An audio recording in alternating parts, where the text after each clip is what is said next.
Josh, make sure you win, bring it back to the Edinburgh Castle. Make sure you win, bring it back to Edinburgh Castle, and Simbo will get his old boots out and be on the undercard.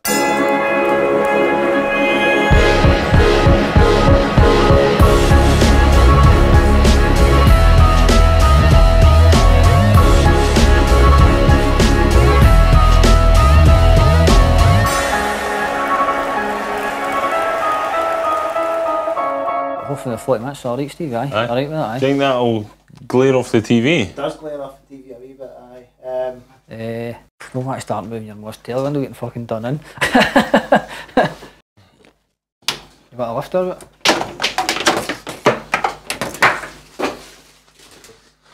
I just looked at it, I was like, you'll see yourself in the camera. Need to do some magic to get that off. Aye.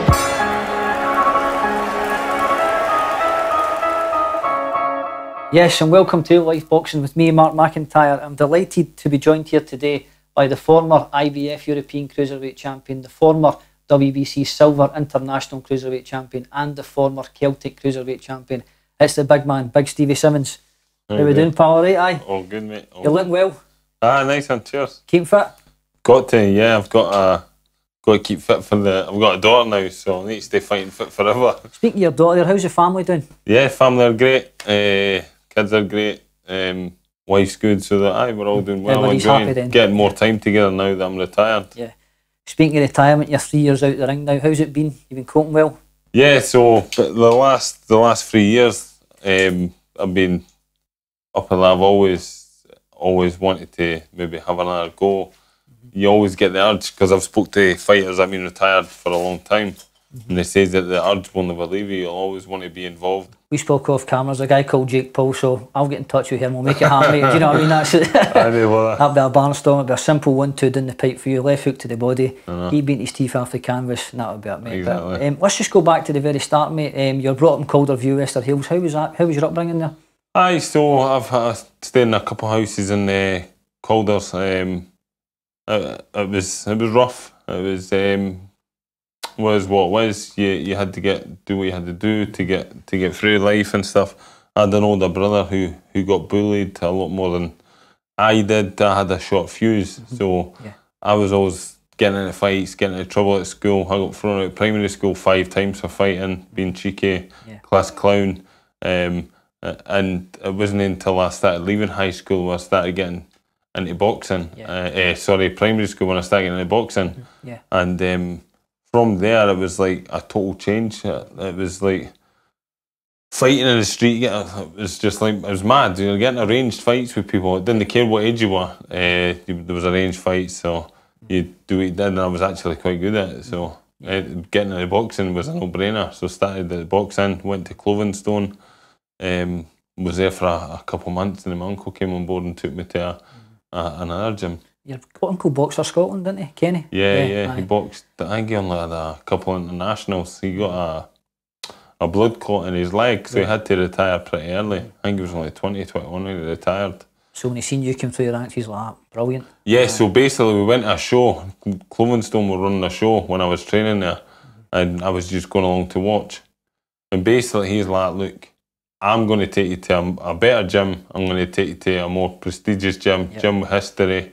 He knew one of the guys, because they weren't doing a kids class at the time. They were only doing seniors, and they had 2 nights spare. So a guy called Mark Ingalls and my uncle Kenny, they got together and started creating a kids night. So and it all stemmed from there. I started off training 2 nights a week there, to then going 3 nights, 4 nights, 5 nights, training with guys like Ali Kaffa, James Docherty, Lee Sharp. The list went on. So I was training with really, really good guys, Keith Knox and stuff, and it was just the place to be. So I take it your Uncle Kenny was the driving force behind to getting you to boxing? Was he the main man saying, right? No, so what happened is, the stair I lived in, there was a guy at the bottom of the stair. He, Mike Sangster, his name was. He went to Clovenstone training regularly. He'd done boxing in the army and stuff. And he says, look, I'll take your son up to boxing tomorrow. So he started taking me up to Clovenstone, and I started enjoying it. And then from there, like, I was getting, my mum would take me up, my mum's friends would take me up just because it was a long walk up to Clovenstone. So friends help each other out. Kind of thing, yeah. So that's how it all stemmed. So I started getting in it. I started getting good at it. As I say, I was good at fighting anyway. It was just channel it in the right way, and then from there, I just started boxing for Leith. Yeah, sure. Do you believe when you first came to them, obviously try to channel that aggression from the school, bring it over to boxing, going down the gym and letting that steam off? Did that help you back then? Definitely. So when I was at school, I had no focus. I was just one of the kids. Like, if you're looking back, you probably go like, maybe he's got ADHD, but back then you were never.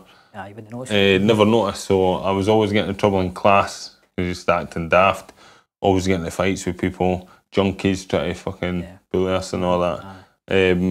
And like we lived at Sight Hall for a while as well. We're just young kids, and there was these junkies. They went and grabbed my brother and they took him up the high flats. And they says they were like, "Listen, if you didn't stop screaming, we're going to chop your tongue off." And they took him up. They were going to throw him off the high flats, but he managed to get away. That's scary. So this is the kind of stuff you're dealing with growing up. You either fight or flight. I was a fighter. My brother was a flight. So I stayed. I fought my ground. Didn't care what age you were, who you were, what your background was.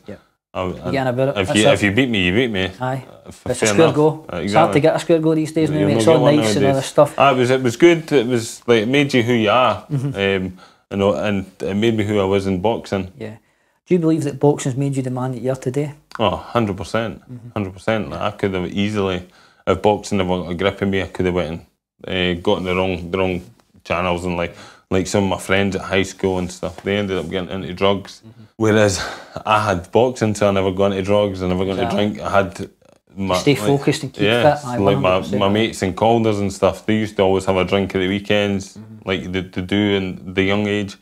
And they always respected the fact that I never had a drink.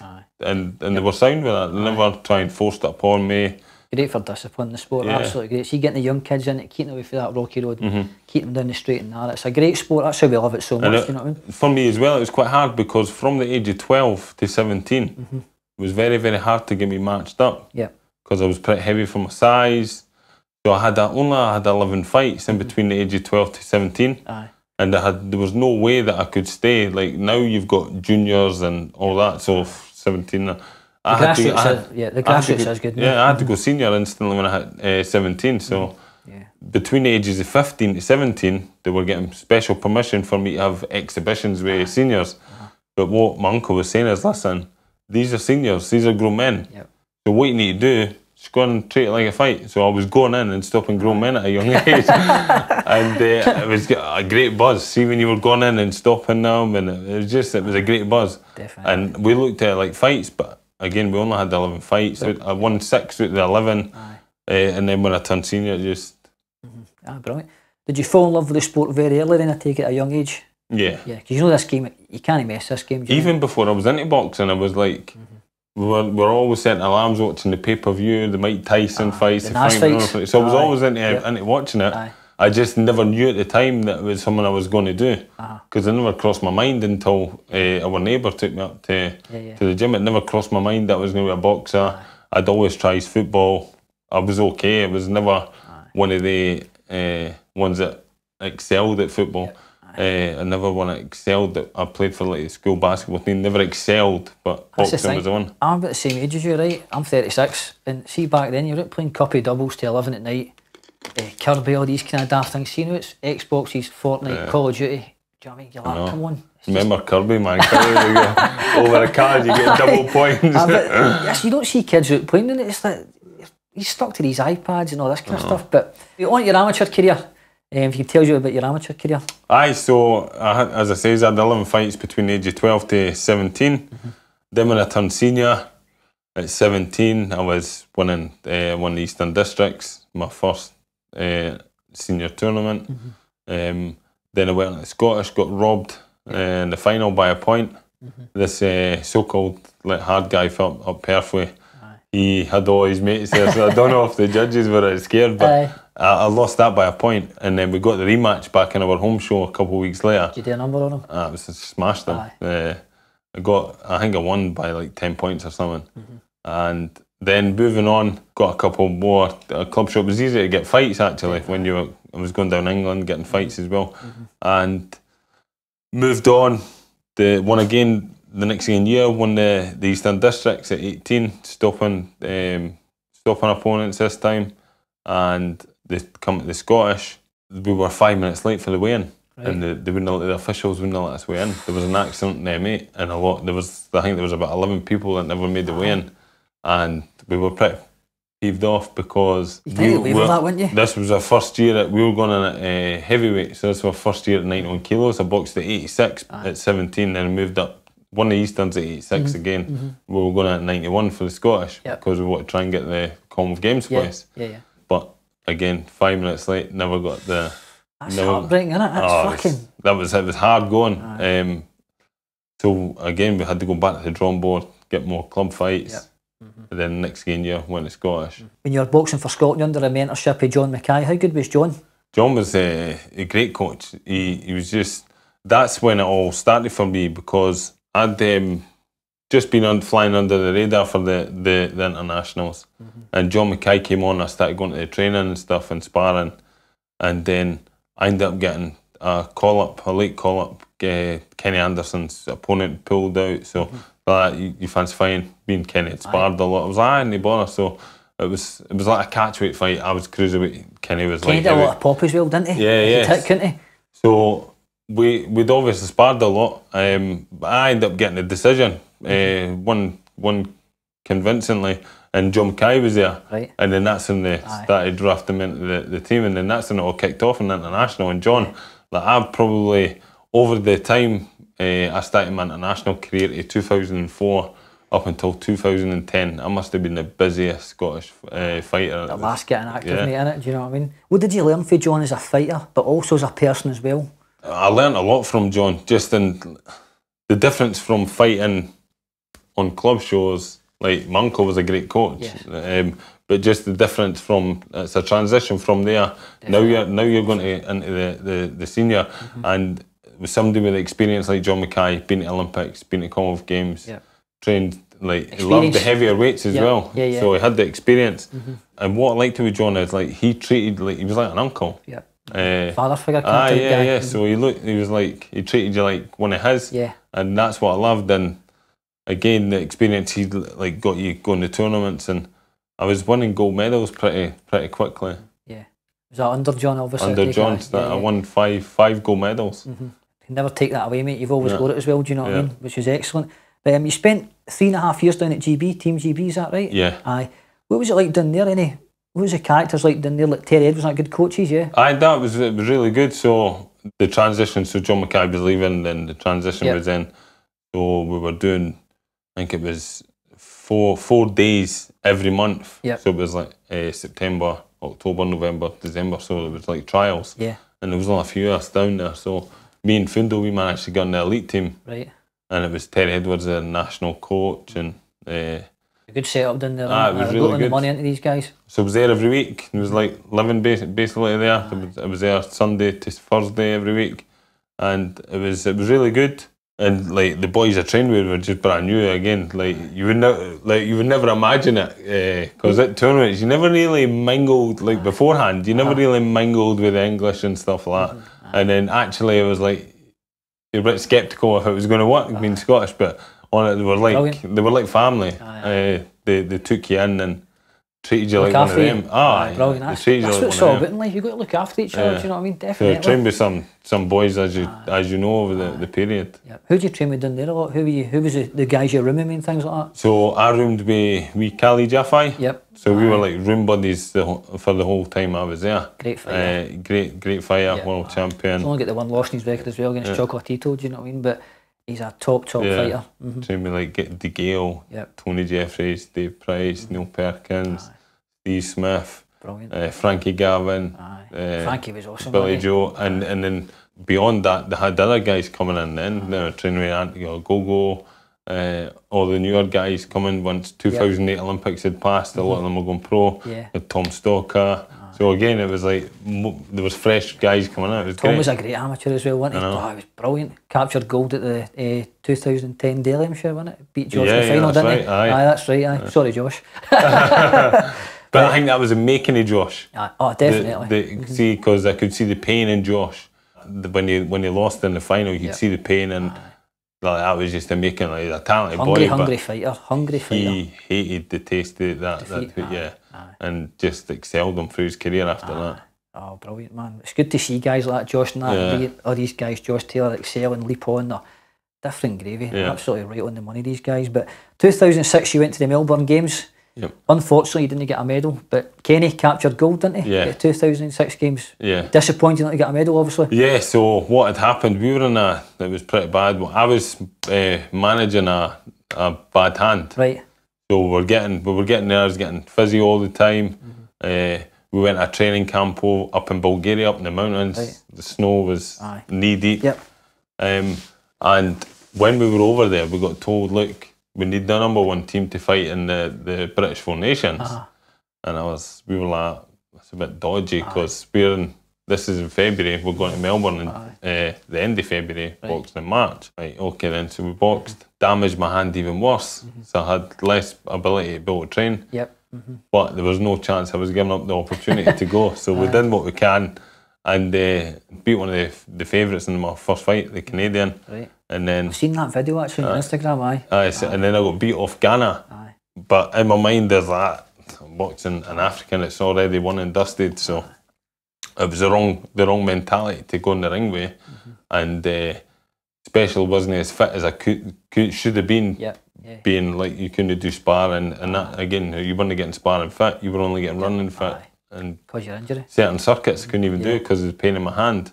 And they were even considering putting injections into my hand to numb it before the fights, but they went off that radar just because I would do further damage to my hand. But again, I went to the Commonwealth Games and it was can't take it away, as I said, what an experience it was. But you came back in 2010, you captured bronze. I've read that some that you felt you underachieved and you thought you could have done better in bronze. Is that right? For me, it was an underachievement for me. Previously, I was on the GBs. And I'd had my position at 91 kilos for the Commonwealth Games. But the Europeans were coming up and GB wanted me to try like heavyweight. So that was dropping from 91 down to 81. They thought it was best for me. I don't think I was 91 kilos from the age of 18, so it obviously wasn't the best. So I went knowing that I would have had to drop to 81 and then move back up to 91. Anyway, I got down to the weight for the Europeans. I never medalled. I got beat my first fight, and I was just totally drained at the weight. Couldn't compete at 81. And I should have listened to my heart and instead of going with what I was being told. I was getting DEXA scans saying, it's okay, you'll make it. But I done it and it didn't work. So it was one of the mistakes. It is what it is. I got released from the GB team and then just put all my sole focus on the Commonwealth Games. But the transition again, so there was 3 months between the transition up to 91. I boxed South Africa my first fight. Second fight, I beat a really good Canadian who went on to win Delhi Commonwealth Games 2014. And then I got beat off Ireland, Stephen Ward, who, like, looking at it, was a very, very close fight. You're looking at it, was never a 6-1 scoreline. If it had been a scoring system now, I would have won it. But he got a decision, beat off Simon Vallely, who I sparred many rounds with in the GB, and always got the upper hand in the GB. It always got the upper hand when me and Simon Vallely sparred. But again, you can't go by sparring, it is what it is in the fight. But again, I got a bronze, so it's an achievement. Man. Who's the best you faced in the amateurs? All over the world? All over the world, so I would probably say two guys. One that you'll know of, Alexander Usyk, boxed him in the World Championships 2009 in Milan. He beat me 11-1. Scoring was a lot closer, but he should have been a lot closer. But when you're a wee island fighting a big European country, that it's hard to get judges to look your way. But again, he won the fight, so he's really, really good. And another guy, Igor Mekontsev, and he beat me in the Europeans 12-1. Hardy guys, the Russians, aren't they? Yeah. Well, I only landed got one point against him, but he was very good. Probably he beat Usyk in the Worlds that year. Usyk beat me, and he actually went on to win the gold. And I don't know what happened to him. I think he turned pro after capturing gold at 2012 Commonwealth Games. Right. Olympic Games. Never. Very, very talented fighter. Probably chucked it. So again, it would probably, for me, it'd go Igor Mekontsev and then Alexander Usyk. See, sometimes, do you believe some fighters are left in the amateur circuit for too long, and then when they turn pro, their body breaks down? It depends. So if you're going on guys that are at the top of their game in elite boxing, then sometimes they can leave it too long if that's what they want to do. They can leave it a bit too long. But if you're going on about somebody, a club fighter, who's not really doing nothing, maybe winning a national title, but again, no getting into the elite teams or no getting the internationals, then depend where you're looking from it is, yes, they could turn pro and make a wee bit of money because they're not making money in the amateur game. And then you've got the guys at the elite who get looked after, get physios. Some of them get paid, with your GBs get paid. You're very well looked after. It's so hard. It's hard to judge because people always say to me, I could have turned pro younger. But again, I love the amateur game. You hear that a lot. You see a lot of guys in the circuit say exactly what you've said there. But obviously you captured bronze in 2010 at the Delhi Games. 2011 you turned pro. Do you remember your first pro fight? Yes, boxed on Ricky's undercard from Glasgow, Brayhead Arena. Really, really good fight. Guy, Nick Okoff. Nick Okoff, that's right. So he'd been about the circuit, and actually after, so I stopped him in the second round. He came over to me after the fight. He was like, listen, I've been with some really, really good guys, but you, Bellew, and the Russian guy that he'd been in with, he was like Jakiev, says, you're definitely up there with the best guys I've been beat with. What did you learn for that fight? Just welcome to the pro game. No head guard. Yeah. Welcome to the pro game. Here's head clashes all the time, and I enjoyed it. It was really good. What a buzz. Obviously, coming from the elite end, the international boxing and amateur, the boxing journeyman, huge gap. But again, I enjoyed it. You mentioned earlier that 2004 Four Nations, was it? You boxed Tony Bellew. Your old mate. Boxed Tony Bellew. I've watched that fight numerous times on YouTube. It was always on the BBC, but that was a pay-per-view amateur fight, mate. As a fan, it was absolutely fantastic. Well, great fight. Great fight. You were cruising on points. I was cruising on points, and they landed the shot in the... Crank uppercut on it, right uppercut. No, left hook. Was it left hook? Left hook. Two left hooks, and so you caught your I got a standing count, and for me, when I was fine carrying on, I gave him a standing count in the second, he gave me one in the third. When the referee jumped in to stop the fight, we were both trading shots. I was throwing shots, so it was a soft stoppage, but not taking anything with Bellew. Look what he's going to do. Oh, fantastic career, Tony. Honestly, Goodison Park. He licked hay twice when he was underdog in both of these fights. Good friends as well over the years.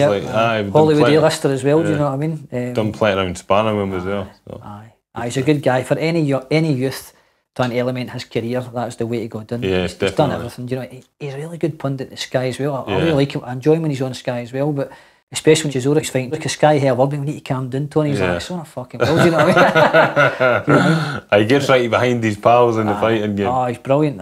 He's and obviously fought the undisputed Cruiserweight champion was Alexander Usyk, and do you know what, he was doing well in that fight. He get caught, but he tested himself against the best, and he's had a great career as well. And Tony's brilliant. Look how Tony Bellew's, what a career he's had.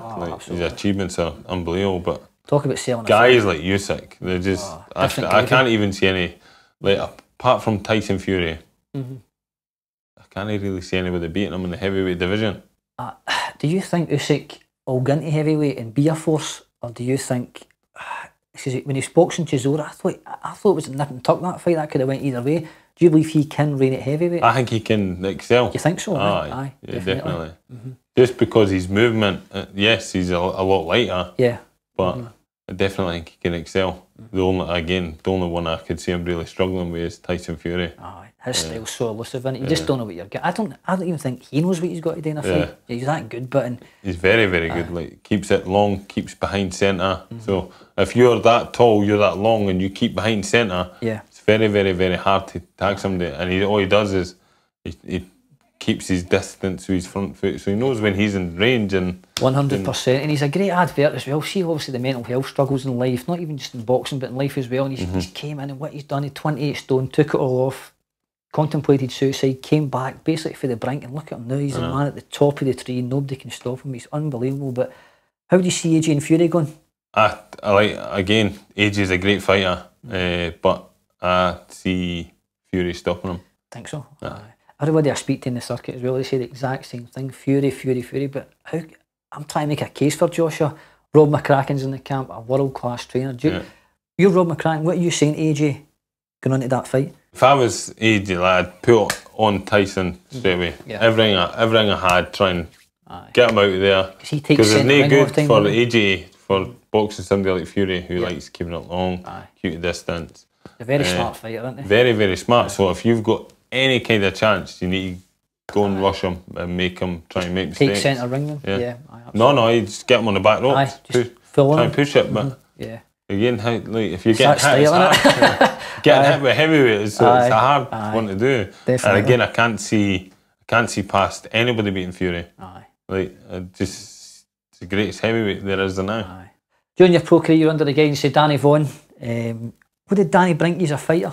I connected with Danny. Danny treated me like family. I was doing training camps with him. I was going away with his family. He was going to be on his holiday. He was like, you're fighting in 6 weeks. You're coming with me on holiday. So again, it was like training twice a day, going hard. He had the knowledge. He's been brought up well for his dad, who's all... Geordie Vaughan, so knows his boxing inside out. It's like an encyclopedia with boxing. So Danny brought a lot to the table, and for me, one of the best trainers. You were in camp with Derry as well, weren't you, Derry Matthews? Love Derry. What a laugh. Derry, so unlucky not to be a world champion. He beat Crawl as well, and then he'd always that equaliser as well, Derry. He's a powerful puncher. He could. I mind the fight when he fought Tommy Coyle. He was boxing like a coup. And Richie Woodall called it. It was Nick Collin and Jim Watt who were on Sky. And Richie Woodall's like, I still fancy Derry. I'm like, what fight is he watching here? And Richie Woodall, one of the brightest guys in the game. And Derry clipped him with that left hook. Unbelievable. I was so disappointed for that. That's when you've got an equaliser like that. The fight can end at any point. As long as you can land that shot. And when you get on in fights as well, like, you get tired, but Derry's power always stayed with him for the final bell. So. Had a good engine as well, didn't he? Let's go to the belt collecting, big man. Obviously, you picked up the Celtic title against Michael Sweeney, 7-0. How was that fight for you? It was good. It was good fight at that time. Ideally, if I had an 8 or a 10 rounder beforehand, we would have got the Commonwealth title was vacant, so we would have ended up getting the Commonwealth instead of that. But that fight was available. Sweeney called me out, and you call me out, you're going to get dealt with. So, but again, it was a great fight at the time. It lasted 3 rounds. I think I fractured the rib or something. He retired. That was him. But nice guy, good fight. Good respect there. After that, you picked up the WBC silver against a guy called David Graff. One of the hardest fights of your career. At the time, it was. Leading up to that show, me and Danny, we'd had, I think, 4 different opponents. That he was the final opponent we got. So we'd had one at 4 weeks out, we had one at 3 weeks out, we had one 2.5 weeks out. Then finally 2 weeks out, we got David Graff, and we had 2 weeks to prepare, which was fine. We were fit, so there was no training for weight. So all we done was train for the fight. So we trained for the fight, and then educated pressure. And am I right and wrong? You retired him after that, didn't you? What happened was a strange one. So after that fight, he went on to the amateur WBSB, and then he went to the Olympics. So that was a strange one. He's never boxed professional since. Because you beat him, big man. Got a taste of the monster. But obviously after that, you defended against your old mate Wadi Camacho. Mate, I'm going to say one thing: the press conference, the mind games, the gamesmanship for that fight. First class, mate. That's what I miss about you being in the ring. Because obviously you got all this coming weight as well with Wadi. See, with Wadi, it was the Did you dislike him? A lot of needle there, or was it just gamesmanship? Yeah, so like Waddy was on he came on the GBs, he got selected for some fights, but he was never on the programme, so he came to America. He had 3 fights, 2 good fights, he won the first 2 fights, and then he got knocked out his 3rd fight, and I was boxing the USA champion twice in 2 different states, and I beat the USA champion twice. Right. And obviously everything was all good, and then when the pro game come, started calling my name out and stuff like that. I was like, oh, here we go. And then it started being disrespectful, bringing my wife into it, and there's a line in there. There's a line in what he was doing. It was really bad. So it really pissed me off, and I really wanted to hurt him. And it made up for a great fight. I definitely never got paid enough for that. So Eddie Hearn, if you ever watch this, I want a wee payback. Yeah, watching you, Eddie. You plenty of money with his own now. I never got paid enough for that fight. Especially I was champion and fighting in Scotland, selling loads of tickets. Exactly. Again, it is what it is. I'd done the damage. Didn't box the best. Let my head get away with it a bit. But we always knew that if it did turn a bit naughty and that, I would always get onto him at the end of the fight. Danny Vaughan said something to you that night in the 7th round. Can you remember what it was? Listen, you're going to end up losing your fight. You're going to lose your title. Do this for your wife. Do this for your family. And then, great words of wisdom for a great trainer. Danny's a world-class trainer. I highly rate him. I just kept, as you say, just keep pressing, and get the shots off. Best years of your career under Danny, do you think? Yeah. Aye, definitely. Him and Billy Nelson had good years with Billy as well. Again, so when you get a coach, you need to be able to connect with the coach. 100%. I believe, because when I tried to, you got to put a trust in him. I had one pro fight with my uncle. My uncle was an interesting pro game, so I had to go and look. So I went with Gary Jacobs for a couple. Yeah. No, couldn't connect. There was no connection there, so I was like, right, definitely can't train with Gary. So I thought, right, I need to go and find somebody that I can connect with, or I've connected with. So I asked Billy Nelson to take me back after. So I was with Billy before Danny, fell out with him, and then went with Danny and had great times, and then shifted about. And then, because me and my wife were going through IVF, that's why the split came with me and Danny. Right. So I'd lost my fight in Newcastle, and there was more. It was going to be more based in Marbella. So the split came because me and my wife were going through IVF. We wanted to have a baby, and he was like, "Listen, it was a mutual agreement. You better stay at home. We'll try and get another trainer." These things can't be helped, innit? Do you know what I mean? And then again, went with Gary for a couple. Then went with Billy and finished off a great end to the career. You're under the MTK banner throughout your career. How high would you rate MTK? MTK are the #1 management team for a reason. Yeah. They look after you as a fighter. Their only #1 interest is in you and a fighter, to get you the best purse, to get you the best preparation for your fight. Simple as that. The best management team out there. I'm just going to echo what you said there, because I watched an interview, it was made about 8 or 9 years ago, and it was with Big Coogan for IFL TV, and he interviewed Sandra Vaughan in Dubai. And Sandra Vaughan came out and said, she says, "Listen, Coogan, I don't do a lot of interviews, this isn't exclusive, but I'll tell you one thing, at MTK the priority is a boxer." And as a fan, I'm like, do you know what, that's the stuff you want to hear in boxing, because the sport is so dangerous. There's so many ill things that go on, but hearing that from a management company is absolutely fantastic. 100%. And they look after you really well. They weren't even managing me, and we were training in the gym over in Marbella. And they were feeding me and stuff. It was just amazing. They looked after me, and then I thought, like, these guys can excel me to the next level. So that's the thing is as well, they've got A class, B class, C class fighters, the best in the game: Tyson, Billy Joe, Josh Taylor, and then you've got guys down the line, they keep them in a job, they keep them sparring, get all nutrition, look after them. It's great to see, and long may it continue in the sport. It's absolutely fantastic. They're doing great things for boxing. Oh, amazing, absolutely amazing.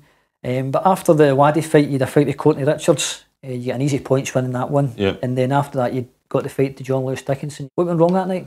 For me, it was weight. We were training was going well in Marbella, and then it sounds like an excuse. Jon-Lewis Dickinson won the fight. Fair enough, perfect.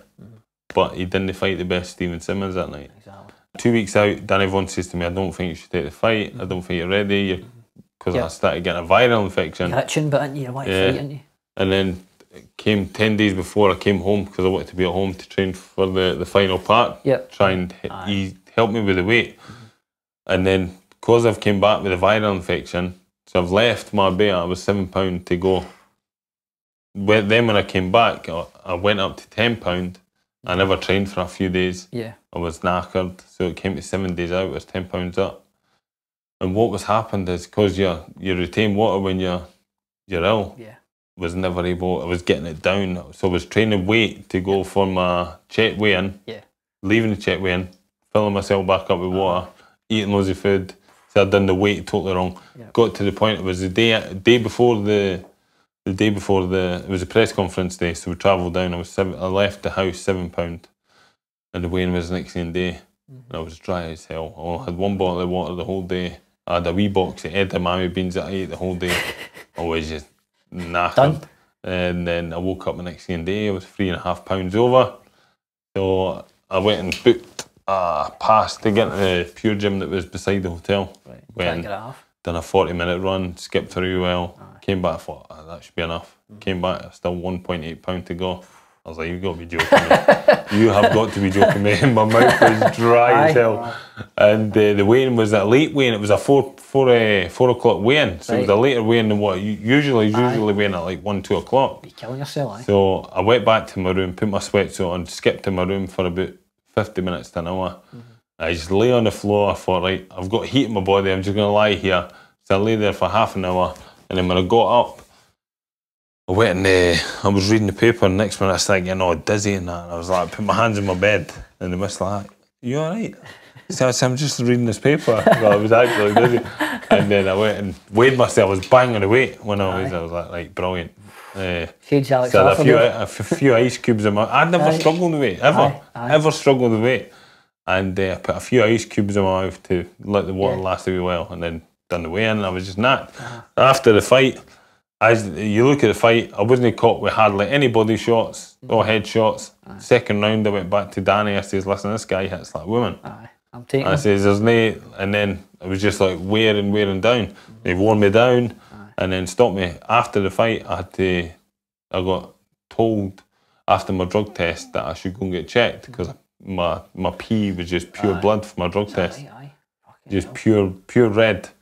And they're like, you never took any body shots, so we reckon you need to get checked because we reckon you're severely dehydrated. Again, mistake made. Learn from it. So after the Jon-Lewis Dickinson fight, you won 4 in the bounce. Then you went to Germany to fight Noel Gevor under Billy. You lost on a split. Do you think you should have got an odd that night? Oh, definitely. You go to Germany, you need to knock them out. You get a draw, didn't you? We had so we were in the changing room. They were trying everything in their power to knock me off my stride. So they're like, right, you need to wait until we come in before you wrap your hands. We're like, no, this is time's getting on a bit. So Billy went out and says, like, we need a supervisor to come and watch him get his hands wrapped. So I'd done my own hands, wrapped them, and then supervisor, wow, I've never seen anybody wrap their hands before on their own. Says, you've done a really good job. Says, he's done it. And then gloves on, signed them off, and off he went. Then the coach, the dad comes in, says, gloves off. I need to see the managers. Told them to told them to do one. They're like, no chance. So they were trying to knock us off our stride, but again, total focus. I'd just boxed 2 weeks before. So I boxed on the 1st of October, this was on the 14th. So it was a no-brainer. I was already ready. I was ready, prepared for a 10-rounder. This is a 12-rounder. Just adapt. So it only went 3 rounds, so I was pretty fresh. Weight was all good. I was only £3 over. So I only had like 8 days to drop £3, which was so easy. And then put on him for first round to last round. I couldn't believe we lost it. We felt that we won 8 rounds clear, and he got 4 rounds. Is that not a sickness when you do all day camps, right, and then you get nicked on the night? That must be mentally and soul destroying. It's what it was leading to as well. Obviously, there was a rematch clause, but again, it's what it leaded to. He was mandated for the WBO world title. Usyk had the title. We're sitting doing the drug test. Says, so you got to fight Usyk then? He says, no. We don't want to fight in Ukraine. We'll not get the decision. Why are you joking? You just robbed me here. So that is what it is. You came back, then you captured the IBF against Simon Bartley. Good night. Good night. Good engine as always. Good pace. Done 12-rounder previously with the German, so it was all good. Good fighter, Simon, but just felt like we always had the edge and showed as an experience. Your last fight was Matty Askin for the British. Unfortunately, you cut the loss that night. Did you know that was it? Your career? So I'd previously, me and Brophy had talked, and I said, listen, after the IBF, I'm going to retire because I didn't see any more big options, no more big purses coming my way. So, I'll just retire. And then when I heard I was mandatory for the British, I was like, I'll just tick away in the gym, I'll see what offers are available, because it was got purse bids. So if it had been a crap purse bid, I would have just left it. Because the British, I know the British title is a prestigious title. Great belt. But I didn't really care about the British title. I was just looking for another big pay to retire on. And it was no bad money. I thought, right, seems... So I thought, let's go, 12 weeks, hard training, and then I'll retire after that fight. I was ready, good preparation, good sparring, and the whole aspect to the fight was high tempo. Just put it on him, and then later on down the line he'll tire and we'll get on top of him. Because Matty Aston's a great fighter, but it landed that signature body shot. My mistake, I went square on. I threw a left hook to the head, went square on, totally forgot all about the technique and stuff. Square on, caught me a beautiful shot right in the shoulder, and it took the sails right at me for about a minute. I was like, but again, nice guy, and it is what it is. I retired after that. A great career, mate. But did we see the best Stephen Simmons during your career? I think the best Simmons was mid pro, mid amateur. So my prime in amateur was probably between 2006, 2010, 2008, and then again mid. So I was even my best when I won the IBF European, in my opinion. I just had a great work rate, great engine. What can you do against somebody who's got a great work rate, great engine, relentless, doesn't care what he's coming towards, I'm just coming. And when I did have good feet work when I was amateur, I was good mover, could move and stuff, but I like to get involved, I like to apply pressure, I like that game. Get involved, so, is there any fights that didn't materialise for you wish you had got? I wish I got a shot at the British earlier. What about the Usyk fight? The Usyk fight, again, great opportunity. So injured, wasn't it? Yeah, he injured his knee or something. He's just been in the gym, so they've looking at like, we just got a takeover fight. We need a good takeover opponent. And they've seen. I reckon they've seen like, I'm going hard. I've been training hard already, so I'm just going hard.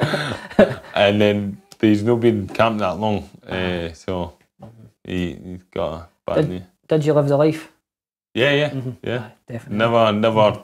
So in between, I never had like my first really alcoholic drink until I was like 23. Is that right? I had a couple beers now and again, but like it was in Chicago with the boys, like after the World Championship with Steve Smith and all that. Come and try this Hammerite on Coke. I was like, right, okay. And so that's how I started having a wee drink, but again, never drank through training camps. Always like out, moderation, couple, that was it. They say behind every great man there's a great woman. Yes. How good's Nicole been your whole career? Unbelievable. Unbelievable. Always under like the wife of a fighter. It must be difficult at times, the highs, the lows. Yeah, definitely. Really, really good. It's so hard for them. Like you're preparing, you're going to, like, who knows what's happened. Boxing's a dangerous game. Of course it is. But yeah, she'd been there for me the whole way. Excellent. Like even supporting me, because in pro boxing you didn't make a lot of money. No. There's very select few get the very select few. So there was points in time where I wasn't making that much, and again supporting. What have you learned for the sport? Respect, how to get on in life.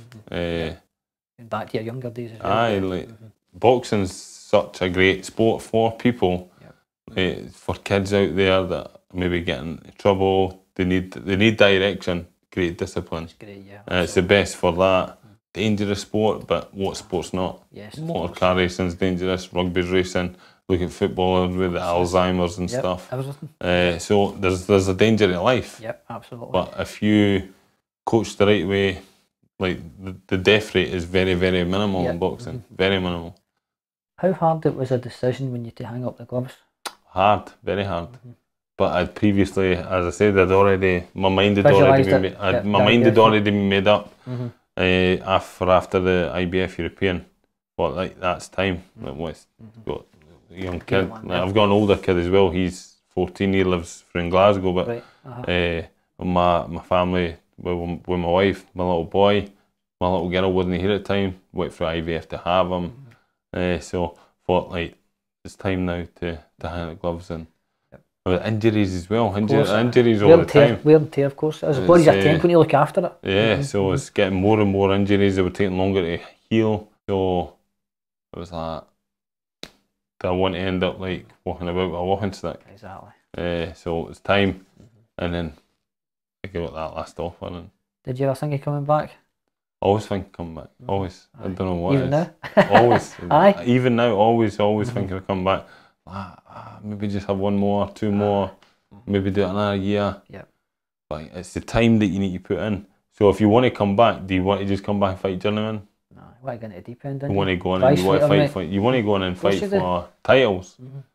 Yes, money is good, but it's the accolades that you get, the titles you get, the belts you get. So these are passed on now to your kids. They'll have them forever, and that's what it's about. It's not about me. I don't care about them. It's like for the kids, creating your own path in life and setting your standards. Like I'm just a guy a young lad from Calders with a dream, and then I excelled my dreams. Definitely. Travelled the world, like the best time of my life. Travelling the world, boxing with good friends. They were your best days, weren't they? The amateur days. Amateur all the time, I say it all the time. Amateur times was the best times, and then the best time of my pro career was when MTK took over managing me.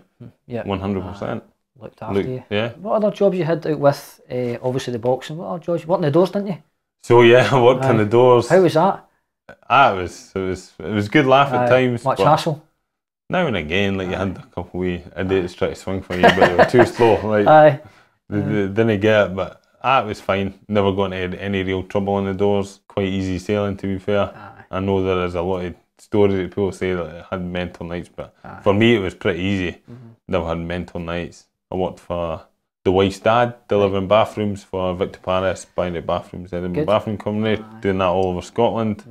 And now I'm currently working with the Boxing Scotland team. That's what I was getting to. You're back in the game now, back at Boxing Scotland. How delighted were you when you get that phone call? I seen it advertised. I'd been helping out along at the High Performance Centre now and again, just getting a bit of time back, just when I had time, because there was you weren't getting paid, so there was no pressure.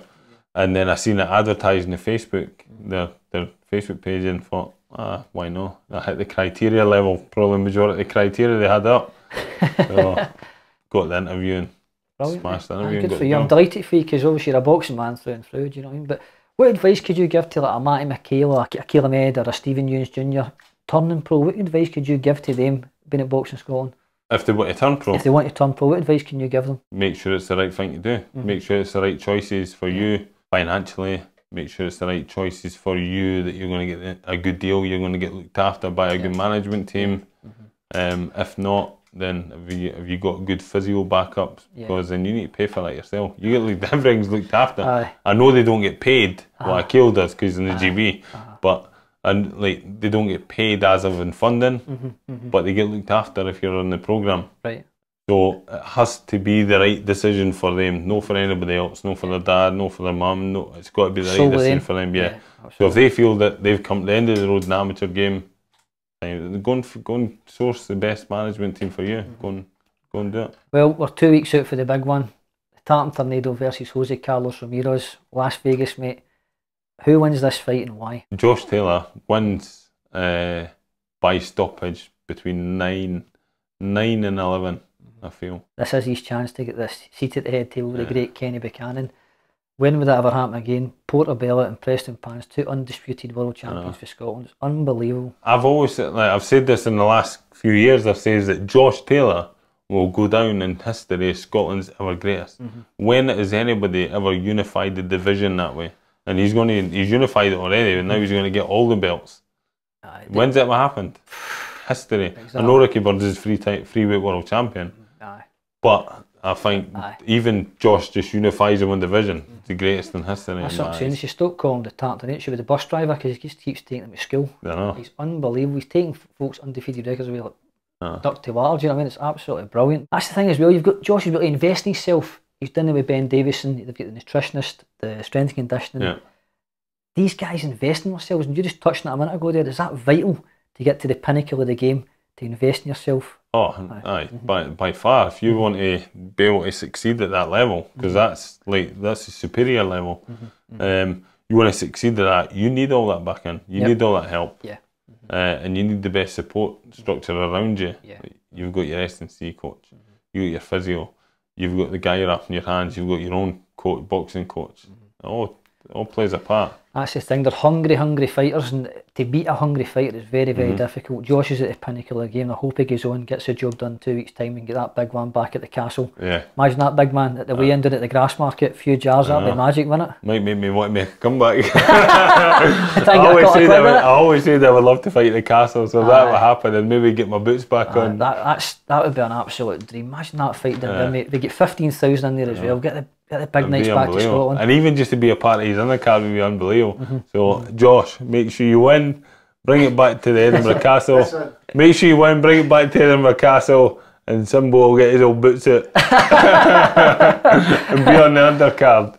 We wish you all the best, Josh, and hope you get the job done. Yes, definitely. Just before we go, I'd like to touch on Lee McGregor as well. Yeah. Lee, top class fighter. I've no doubt with world champion. Yeah. Your thoughts on Lee? Great fighter, and like even though, like you look at his fight with Cash, very, very close, up and down. And now when you look at Cash's last fight, Lee McGregor's last fight, like Cash is still here, Lee McGregor's excelled, and he's got he's got a great team around him, and he's only going to excel even more. He's just a baby in the sport, and he's going to be a world champion. It's just a matter of when. Credit to both men as well, Cash and Lee. They took that fight such a young stage in their career, both undefeated records on the line. Lee came out on top. You could have went either way, but I thought Lee did win the fight. Yourself, did you see Lee got the nod that night? So that when I watched it that night, I watched it back. When I watched that night, I actually thought Cash had done enough to win the fight. When I watched it back, some of the rounds were that close. Very, very tight. Very, very close. We would probably go for the neater, cleaner boxer, which is Lee. So again, it sort of swayed me with the next time when I watched it. I was like, so I had then Lee up, just up. So it was one of them fights. It was a pick-me fight. So 100%. You can see Lee as well. He's done the Harlow with Ben Davison. He's investing himself as well, the strength and conditioning, nutrition. The list goes on. Look how much he's excelled for that fight to his last fight, and he's only going to get better. I might be biting off more than I can chew, but do you reckon that the next 12 to 18 months we could put him in with Yaya Nui, or we jump a wee bit further there? Do you believe you can give me somebody like that in the next 12 to 18 months? Oh, definitely. The next 12 to 18 months, 100%, because 12 to 18 months is a big time, like a long time, especially at Lee's weight. You can learn so much in that short space of time.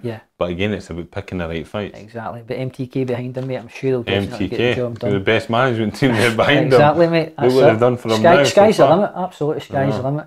I watch a lot of amateur boxing. I'd like to touch on a young guy, Macklin Arthur. I've watched him a few times at the Ravenscraig Sports Facility in Motherwell. This guy's a wrecking ball. He's an absolute machine. Special talent. Special talent. Look what his dad done. His dad was He's got a great team around him. His dad will put him down the right road as well, do you know what I mean? But Macklin's been training in his garden for this fight. I've seen videos of him training and doing stuff, and he's always been into boxing. I seen him the other day, he was benching 130 kilo. He's 15, isn't he? I know. That's inhuman, isn't it? I know. Do you know what I mean? Wait until you see him later in his career, man. He's going to... Scottish Canelo. Oh, he's going to be unbelievable. Aye. I just hope he can go on, but I believe he'll be world champion. Do you think that yourself? Oh, definitely. Like, breeds for success breeds success. He's got great his dad family as training well. him. So definitely. But that's us today, big man. And I appreciate your time. I wish you health, success, and nothing but happiness in the future. And God bless. Thank you, Stevie. Cheers.